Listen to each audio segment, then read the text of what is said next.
Hayırlı gün, исәнмесез каләмдәшләребез. Бүген Татар информ матбугат үзәгендә без Ләйсән сәйләннәре милли кием коллекциясын күрсәтүгә багышланган матбугат конференциясенә җыелдык. Әлеге коллекцияны тудыручы модельер Ләйсән Хаҗиева бүген бездә кунакта һәм шулай ук бездә Зөлфәт Узыгыз бездә кунакта шулай ук Татарстанның халык шагыйре, депутат, Татарстан Республикасының Габдулла Тукай исемендәге дәүләт бүләге иясе Разил Исмәгыйль улы Вәлиев һәм популяр алып баручылар Зөлфәт Зиннуров, телевидение алып баручысы һәм эстрада җырчысы һәм Гөлназ Сәфәрова. Хәерле көн, хөрмәтле кунаклар, исәнмесез.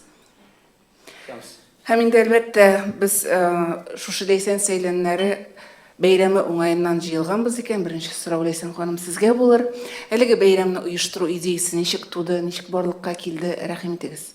Һәм ул нәрсәдән гыйбарәт булачак әлеге бәйрәм? Хәерле көн, мин Ләйсән Хаҗиева модельер, милли татар костюм модельеры.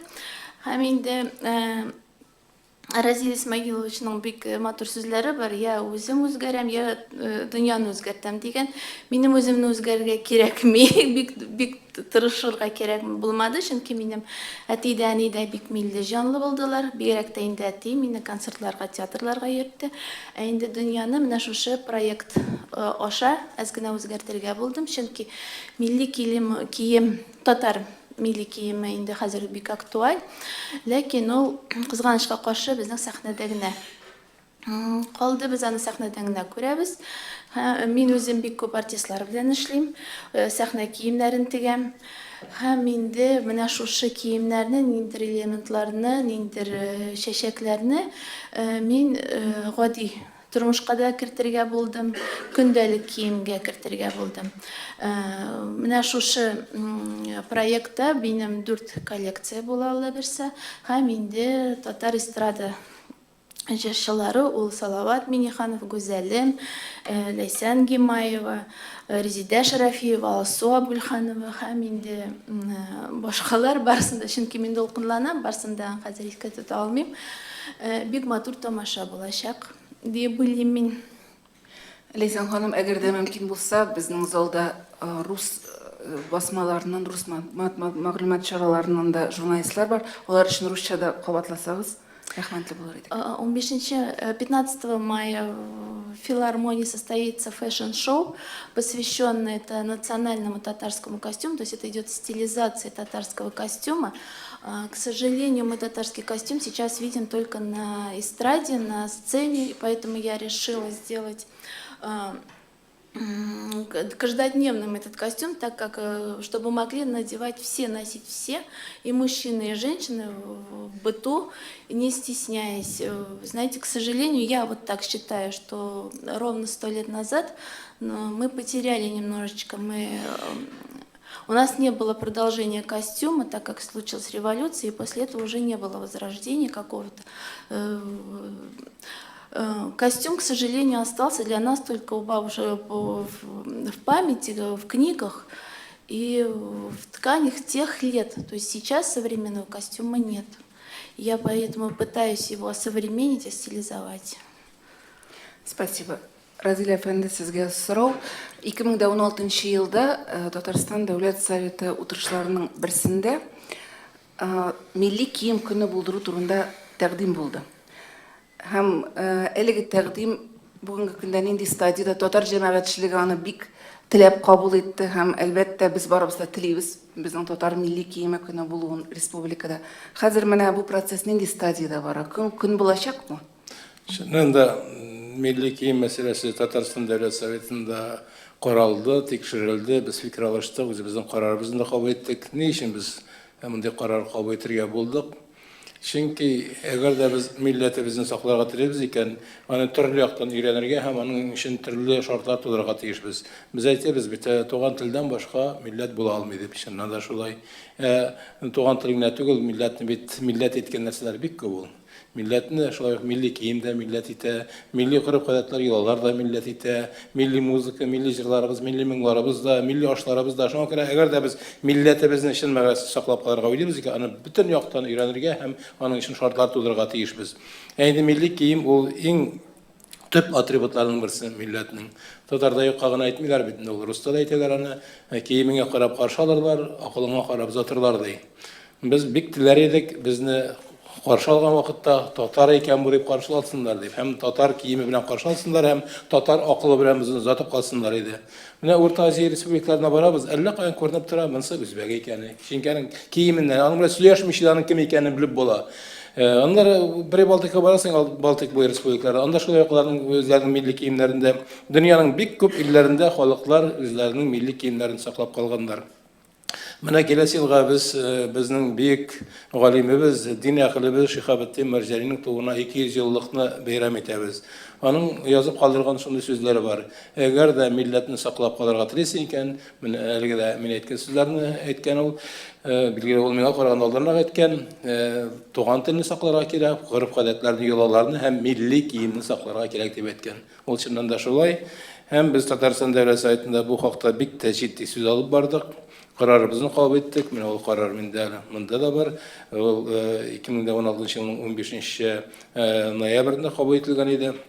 Һәм бу прецедент, бу тәҗрибә бер бездә генә түгел. Кичкенә генә республика бар Кавказда, Адыгея республикасы. Адыгея республикасында алар үзләренең законнары буенча милли кием көне булдырганнар. Ул 28 сентябрьдә. Һәм ул көнне бөтен Адыгеяда яшәүче халык милли киемнән урамга чыга, чаралар үткәрә, бәйрәмнәр үткәрә, конференциялар үткәрә, милли кием турында төрле чаралар шулай оештыра.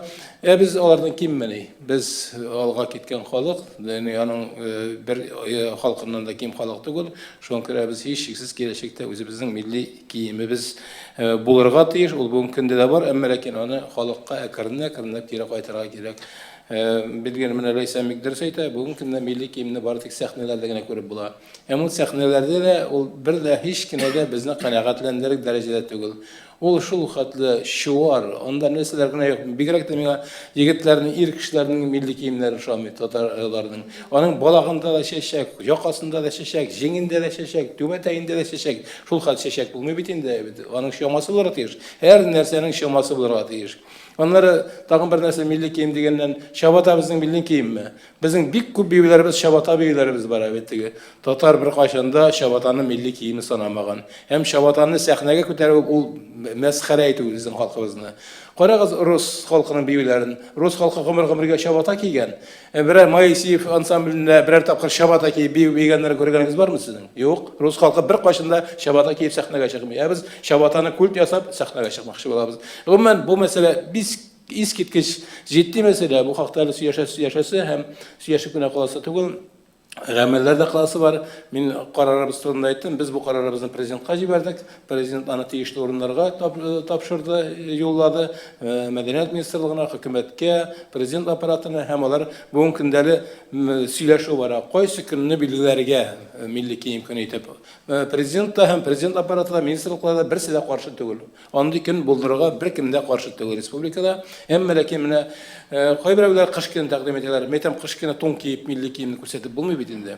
Аннары җәй көне дигән идек, җәй көне балалар ялда була диләр, балаларны җыеп булмый диләр. Аннары без 30 августны тәкъдим иткән идек. Ул көнне бәйрәм итен. Әгәр 30 август көнне бөтен халык бары урамга чыга, әгәр 30 август көнне республикада бөтен халкыбыз татары да, русы да, чуашы да, мария да, мордвасы да һәммәсе үзенең милли киемендә урамга чыкса, чараларда катнашса, менчә бик тә матур булыр иде. Рәхмәт, Гөлназ ханым. Шигаттагы сорау сезгә булыр. Татар милли киемен без көндәлек тормышта кулланмыйбыз дип әйтте Ләйсән ханым. Сез килешәсезме моның белән? Һәм татар милли кием элементларын менә көндәлек гардеробка кертеп була дип саныйсызмы? Исәнмесез, барыгызга да хәерле көннәр. Минем уйлавымча, хәзер менә ничектер шушы татар киеменә, милли киемгә, милли гомумән юнәлешкә тартылу тенденциясе башланды дип әйтә алам. Бу киемнәргә генә кагылышлы түгел. Без күрәбез хәзер чәчәкләрне сатканда да ничектер шушы милли кәгазьләргә төреп бирергә телиләр, име? Кемдер клатчлар, сумкалар эшли, алкалар һәм шулай ук менә хәзер киемнәр дә киң таралыш ала башлады. Һәм бу әлбәттә бик сөендерә, бик шатландыра, чөнки мин мәсәлән шәхсән үзем әйтә алам. Ләйсән әйтмешли, миндә милли тәрбия бар һәм мин әти, әнидән күчкән шушы үзебезнең традицияләрне белү, үзебезнең милли традицияләрне ярату дигән әйбер, әмма бу кием белән ассызыклау ул кирәк дип уйлыйм. Һәм үземнең гардеробымда мин мәсәлән бик еш кулланам.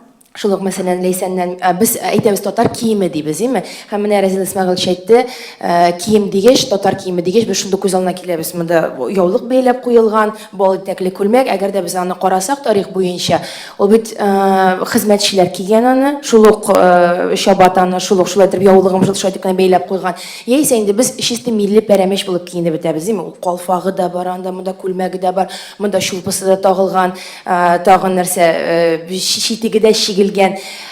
Ләкин милли кием дигәч, менә без хәзер стилизация дибез аны, ягъни бер элементын куллану. Шул ук мәсәлән Ләйсәннән минем күлмәгем бар, ул голливудский күлмәк, ул ак күлмәк, анда бернинди чәчәкләр, чуклар юк, ул сыланып тора торган күлмәк, ләкин аның алдында ак ташлардан, Сваровский ташларыннан Ләйсән менә эшләде минем күлмәгемә. Ул шундый күренер-күренмәс татар орнаменты, милли орнамент. Аны кешеләр сизеп алалар, ул зур, мин аны зур чараларга кигәндә дә аңа шундый игътибар итәләр, ул шундый күзгә ташлана.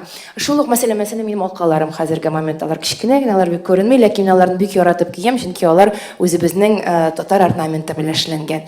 Читекләрне инде хәзер әйтеп тә тормыйм, аларны бик яратып кияләр, име? Шуңа күрә минемчә бу бик дөрес юнәлеш, бик кирәкле юнәлеш. Һәм моңа һәр кеше, һәр гаилә, һәр татар кешесе тартылырга тиештер дип уйлыйм. Хәтта минем менә танышларым арасында рус телле, инде татар телен оныткан яшьтәшләрем дә бар дип әйтик, име? Ләкин алар да тартылалар, это наше, это нам нравится дип, име? Шушының аркылы дип әйтик, милләтебезгә, татар теленә, татар милләтенә якын киләләр. Шуңа күрә Ләйсән минемчә бик зур эш башлады һәм бу бик зур көч таләп итә торган эш. Аңа инде уңышлар телик бу эшендә. Һәм без әлбәттә артистлар бу өлкәдә Ләйсәнгә булышырга әзербез. Әйткәнебезчә, ул сәхнәгә 100% татарча киенеп чыгу түгел, әмма шушы элементларны алу һәм үзебезнең мисалыбызда кешеләргә үрнәк күрсәтеп, шушы массаны үзебезнең артыбыздан тарту безнең бурычыбыз дип саныйм. Рәхмәт, Гөлназ. Мөмкин булса, русчада кыскача гына шушы. Я считаю то, что сейчас стилизация, она идет на довольно-таки большом уровне. Это является, уже становится трендом, потому что каждое направление, будь то одежда, либо цветы, либо какие-то сумки, обувь, пытаются в этом направлении идти, потому что это пользуется успехом. Во-первых, это очень красиво. Во-вторых, это подчеркивает индивидуальность обязательно. В-третьих, тем самым мы сохраняем свои традиции, каким-то элементом показываем свою связь, свою любовь к этой культуре, к нашим традициям и красиво выглядим. Рәхмәт. Һәм инде Зөлфәт, сезгә сорау. Менә монда ирләр киеме турында Разил Исмәгыйлевич та күтәрде бу проблеманы. Чыннан да хатын-кызларга хәзер чыксаң ниндидер милли киемнәр, милли элементлар белән тулыландыру өчен гардеробны мөмкинлекләр бар дип әйтергә була. Чөнки кибетләрдә дә бар, һәм татар дизайнерлары да актив эшли башлады. Ә менә егет кешеләр милли кием киеп урамда йөрерлек, чыннан да шундый киемнәр бармы кибетләрдә? Юк. Һәм менә сез ничек киенеп йөрер идегез, мәсәлән, менә мин татар егете дип. Мин киенеп йөрер идем. Монда инде без барыбыз да, әлбәттә, һәрберебез милли кием булырга тиеш, ул матур, ул шәп, бөтен кеше киенсә иде дип әйтәбез, әйме? Әйдәгез, алыйк әле безнең Рәсәй җыелма командасының чыкты үзләренең орнаментлары белән Боска дигән фирма. Хәтерлисезме аны? Аны кию, чыннан ул кыйммәтле, һәм аны кию ниндидер бер текәлек. Бар КамАЗ мастерның үзенең чыгарган бик матур дип бу мактану инде, минем үземдә бар ул, мин аны киеп йөрим. Мен аны алып килермен дигән идем, бүген онытканмын. Үзенең аның бар шундый озын җиңле ветровкасы, әйме? Аны кию чыннан да горурлык. Пока безнең җитәкчеләребез, президент урынбасарлары һәм башкалар безнең шушы милли киемнәрне кия башламый, Дольче Габбана һәм башка шуның ише әйберләрдән баш тартмый, безнең бу эшләребез, бу Ләйсәннең эше дә аның нәтиҗәсе булмаячак. Моны популяр итү өчен иң беренче чиратта җитәкчелек үзе торырга тиеш. Әлбәттә, ул безнең матур, шәп киемнәребез бар. Киясе килә аларны, әйбәт. Ләкин аны популяр итергә кирәк. Аны мин киеп чыгып кына, яисә берничә кеше киеп чыгып кына, ул популяр була алмый. Шул ук әйткәнемчә, Босканы Рамзан Кадыров һәр вакытта киеп йөри. Ничек? Менә аңа карагач, ул бит бездә авторитет уята торган кеше, шулаймы? Шулай дип күрсәтәләр һәр хәлдә. Кеше шулай дип уйлый.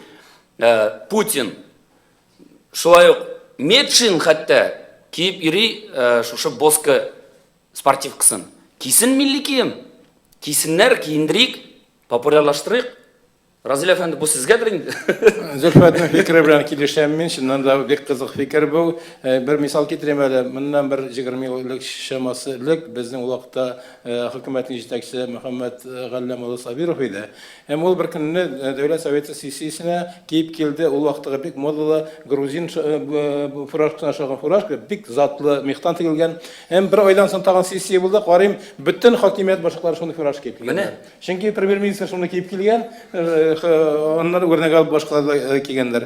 Әмма ләкин азмы күпме үзгәрешләр була башлады. Әле моңа хәтле менә бер 10-15 еллык кенә сез Корбан гаетенә, Ураза гаетенә безнең президентларның барганын күргәнегез бар идеме? Юк иде. 10-15 еллык. 10-15 еллык. Менә берничә еллык инде безнең президентларыбыз Корбан гаетләренә, Ураза гаетләренә киләләр, түбәтәй киеп киләләр. Митимир Шәрипов да түбәтәй киеп килә, Минниханов та, Рөстәм Нургалиев да Минниханов да түбәтәй киеп килә. Әкрен-әкрен керәбез, әмма ләкин бик әкрен. Түбәтәй бит инде ул ничә еллар буе бар безнең. Ул татар халкында һәрбер килгән кунакка да Ельцинга да кидерделәр, инде аны Путинга да кидерделәр. Ләкин Түбәтәй белән генә ярак китеп булмый бит инде. Әмма ләкин әле түбәтәйдә кимиләр президентлар элек. Юк, мин шунысын да өстәп әйтәсем килә, әгәр дә без бу агымга кереп киткәнбез икән инде, әйме? Минемчә бу булачак, инде эмблема, кичкенә генә шундый берәр инде эмблема ясап, аны шул ук, мәсәлән, костюмга, мәсәлән, Шул ук Дольче Габбанага эләктереп куйсына. брош кебек, мәсәлән, тагып кую галәмәте модага кереп китсә, әйме? Ак Барысның безнең хоккей командасының киеме бар, әйме? Аны кию горурлык. Горурлык бит. Дәүләт Советының менә утырышында, милли кием турындагы утырышында бу мәсьәләне дә шулай күтәреп чыктык. Безнең дәүләт хезмәткәрләрен дә махсус формасы булырга тиеш. Анда әлеге дә байга шуарлы теге булырга тиеш түгел. Ниндидер бер билге тамга булырга тиеш.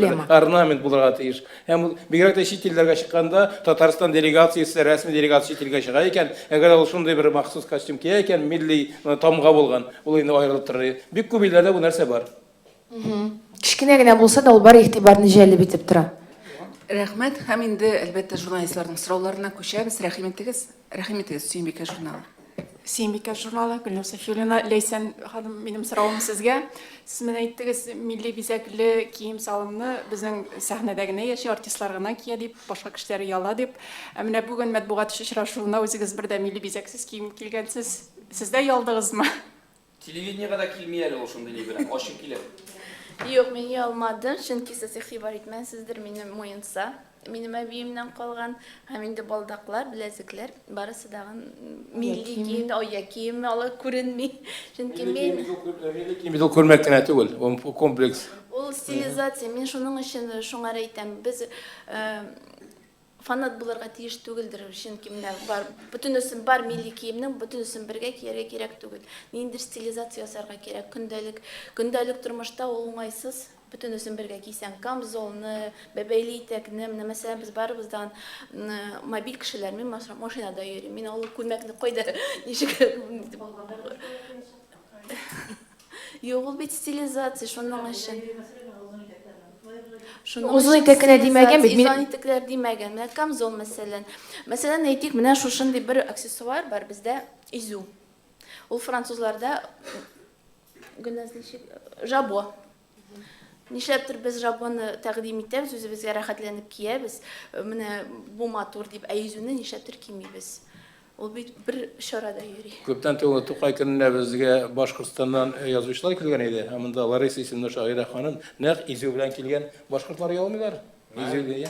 Әле мин киеп йөрим, тукайский камзол дип әйтәм инде мин аны. Ул бар бит менә. Бик матур ул. Шундый матур ул. Менә мин аны киеп йөридем. Юк ул. Әйдәп менә шуны чыгарыйк Татарстанда завод, фабрикалар. Нитеп, Ләйсән әйдә. Пресс-конференцияларда йөреп кенә алмыйм. Ул шәкерт камзол дип атала. Әмма аны тектереп була. Хөрмәтле каләмдәшләрем, әгәр дә фикерләрегез булса, сорауларыгыз булса, зинһар микрофонга басып сөйләгез, чөнки безнең онлайн караучы коллегалар бар. Алар ишетмиләр, әгәр дә сез микрофонга сөйләмәсәгез. Тагын сораулар бармы? Онлайн. Рәхмәт. Ерхамов Ильнур, журналист интернет-портала Казанферст. Лейсан, к вам вопрос. И вот, Гульнас, скажите, пожалуйста, а какова себестоимость женского национального костюма? И можно ли из этого, ну, действительно говорить о том, чтобы девушки, вот наши татарки, носили повседневно это? Это вообще доступно для них? Вообще, этот вопрос, наверное, больше ко мне. Это доступно. Предположим, например, вот в этот вот мятный костюм вы видите, это сетка, это сейчас самая модная ткань, сетка, она продается в любом магазине, а верх это ангорка, но, естественно, себестоимость зависит от желания, от вышивки, от камней, от всего. Вот. Это все слагающее, все вместе, да. Можете на примере вот этих двух костюмов сказать, сколько это стоит, сколько это?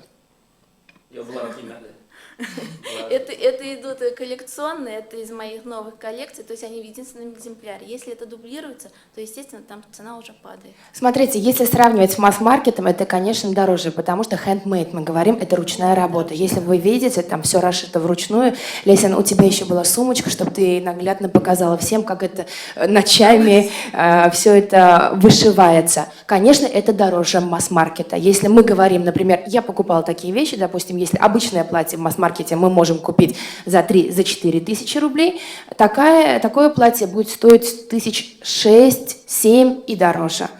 Но если брать бутики, как сказал Зульфат, Дольче Габбана, то, конечно, это смешная цена, потому что в таких магазинах мы за 10 тысяч даже тапочки не можем купить. Поэтому я думаю, что какое-то платье на выход с вышивкой, handmade, ручной работой, каждый человек может себе позволить. Когда национальный костюм штучный товар, конечно, дороговат. Вот поэтому мы хотим учредить День национального костюма. Если День национального костюма учредим, появятся заказчики, большое количество заказчиков, и появится индустрия национального костюма. Тогда это будет намного дешевле. Аны Кытайга бирергә кирәк. Кытайда тегеләр бит бөтен әйберне. Эскизларын бирергә дә Кытайга җибәрергә. Һәр безнең футбол. Кытайда чәк-чәк ясыйлар. Бөтен әйберне тегеләр менә монда әйберләрне дә тегеләр. Бездә хәзер футбол, әйме? Менә килә бит инде. Юлларны, иләрне футболга дип әзерлибез.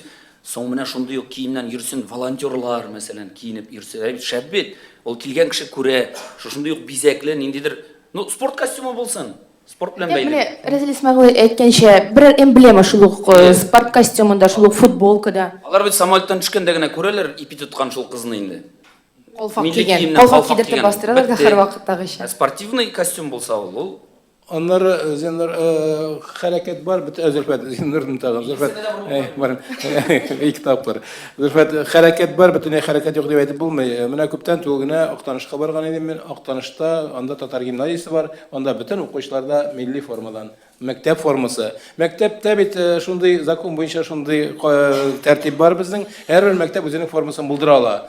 Anda dress code yazıyorlar da evet mektepte özleri rastlıyorlar da zakaz verirler. Eğer de gelecekte buna bu hareket jayılıp gitse bizde bit Tatar gimnaziyası şaktı Tatar mektepleri küp. Gelecekte belki yukarı okuyucularında da ekrana bakıp kire başlar. Mena belki şu mağarip işbalarından başlar kalır. Mena bu vakitte onda endüstri varlığa kide ol bir anın beyaz çeşit. Разил Исмагилович, ана біз қашан Госсовет отырышта сізні, Ринат Закировны милли киімді көре аларбыз. Мына милли киім күнне булдыргач, шунда ук киеп килә башларыбыз. Мин тегә башлагач.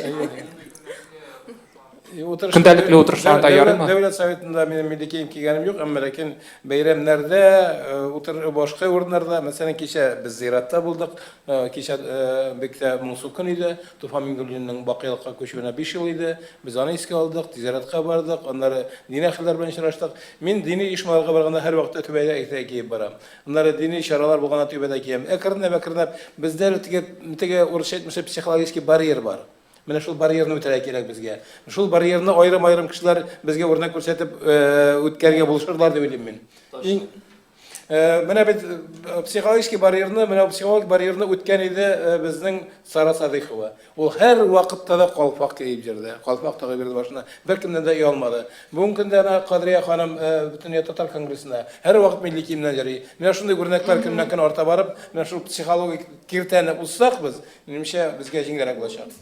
Сіз қорқмайсызбы шундай кішілетіп популярлаштыру мына бұл милли киімні еме нешіктір қара қарсы шығарсыз мына кішілерге кім дини киімні кие мына бізде анда хиджаб анда тағын нешіктір шулай Хиджаб бул татарда минемчә, минем белүемчә, бәлки алышкандыр, бәлки юктыр. Бер качанда хиджаб киеп йөргән кешене күргәнем булмады. Мин 15 яшь түгел. мұсылман яулықлар анда бит біраз гына тәрҗемә итендә нюанслар бар мына кемдер әйтә хиджаб кемдер әйтә мына мұсылман яулық Аның битен Соң бу бит моңа каршы килмәй. Ланган булуың гына кирәк. Телисең икән яулык белән син шушы әйберне киеп куя аласың өстеннән. Телисең икән яулыксыз бу бер-берсеннән ничектер, я думаю, не противоречит друг другу. Мусульман белән милли ул башка төрле ниләр. Милли ул милли, мусульманның инде милләте Бездә анда буталчыклык бар, мөселман белән динне ишеннән дә еш кына бутыйлар. Мәсәлән, без мәчеткә барганда әйттем бит мин төбәдә киябез дип. Бер генә дини китапта да, хәтта Коръәннең үзендә дә мәчеткә түбәтәй киеп килергә кирәк дип язылган сүз юк. Бер сүз дә юк. Ул безнең милли кием түбәтәй. Ул дини кием түгел. Без хәтта менә шунда да бутыйбыз. Мәчеткә баргач һич шиксез түбәтәй киергә тиеш дип саныйбыз. Әмма ләкин ир кешегә түбәтәй кию диндә мәҗбүри түгел. Һәм Ватаным Татарстанның сорауы бар, рәхим итегез. Минем коллегам мин бирәсе сорауны бирде инде, миндә шундый тәкъдим бар. Разил Исмагиловичка без аның дәүләт советында ясаган татарча чыгышларын бик яратып тыңлыйбыз.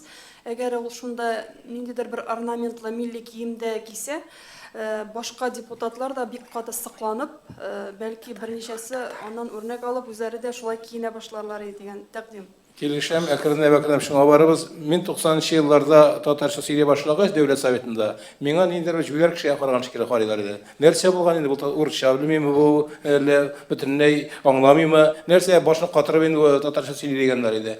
Сөйлим, әкрен-әкрен өйрәнделәр, мин дә өйрәндем. Һәм менә үткән елны бер ялгышыпмы, яисә тәрҗемәче булдымы, бер чыгышны русча ясаган идем, аптырап карап тылар миңа җүләр караган шикелле. Нәрсә булган моңа дип әйтте. Шуны бөтен нәрсә ияләшүдән килә. Әкрен-әкрен барыбыз. Бер көндә генә я дөньяны үзгәртәмен дип язсам да, бер көндә генә дөньяны да үзгәртеп булмый, үзең дә үзгәреп булмый. Әкрен-әкрен барырга кирәк.